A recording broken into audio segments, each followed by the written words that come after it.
My name is Gideon Manges, and the urban impact programs I've been in throughout the years, there's a lot. I'd say growing up we started off in soccer on Saturday mornings.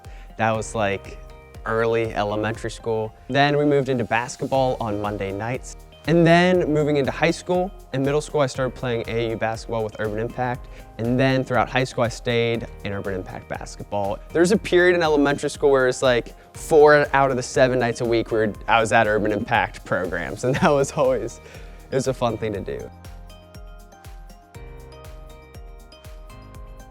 I think that one of the biggest things that Urban Impact has given me and kind of put in my heart for ministry is the overwhelming emphasis on love. And I think when you're in it, you feel the overwhelming love by the counselors, by the people in charge, just who are pouring into you.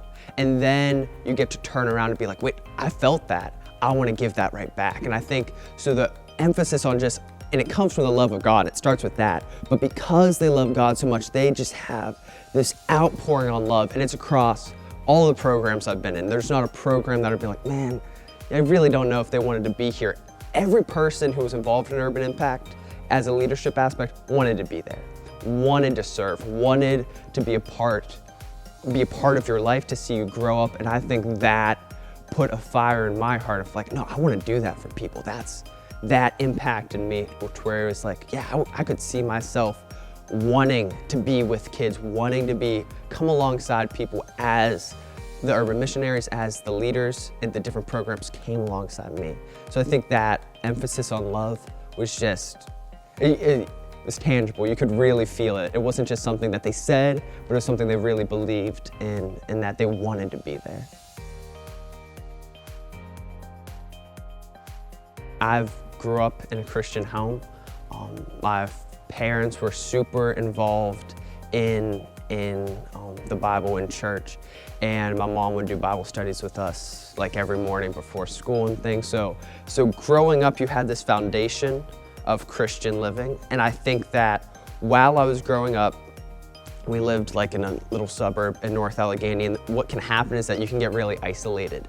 You know what I mean? And what happened was throughout probably my elementary school and middle school years, I did not see the need for Christ. I didn't understand, like, why do I need Christ? I thought I was good enough.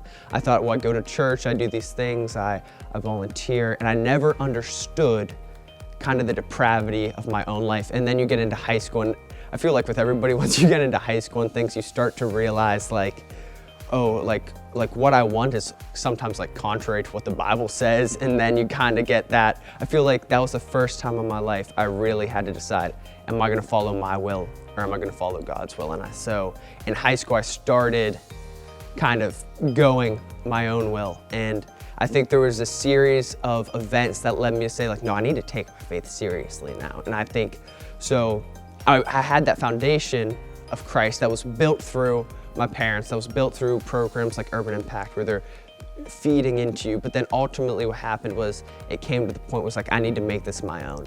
And I think that was an amazing thing that Urban Impact, that church, that other things had done, was that they built the foundation so that when you come to the point where you're really ready to accept and adopt it as your own, that I was able to do that I was able to say, look, I know based on how I've grown up, I know that I really do need God now, and now I'm willing to take that first step to be like, I'm not in charge of my life. I'm gonna get out of the driver's seat, God. So I think my testimony is still a developing thing. Do you know what I mean? And I can't explicitly say like, oh, I remember I came to Christ this day, but I can see events throughout my life that have led me to the point where I was like, God, I'm on my knees, you take control.